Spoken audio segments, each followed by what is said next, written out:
Hyderabad central university HCU భూముల విషయంలో రాష్ట్ర ప్రభుత్వం తీరు బందిపోట్లను తలపిస్తోందని బీఆర్ఎస్ అధ్యక్షుడు మాజీ సీఎం కేసీఆర్ అన్నారు.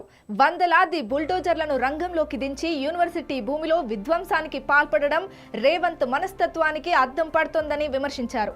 ఇతర అంశాల్లోనూ రేవంత్ దూకుడు ఇదే తరహాలో ఉండటాన్ని ప్రజలు తప్పుపడుతున్నారని అన్నారు. రాష్ట్రంలో కాంగ్రెస్ ప్రభుత్వం పథకం దిశగా వేగంగా పయనిస్తోందని, దానిని ఎవరూ రక్షించలేరని కేసీఆర్ పేర్కొన్నారు. కాంగ్రెస్ మళ్లీ అధికారంలోకి వచ్చేది లేదని తెలుసుకునే సీఎంతో పాటు మంత్రులు వీలైనంత త్వరగా సొంత జేబులు నింపుకునేందుకు పోటీ పడుతున్నారని ఆరోపించారు.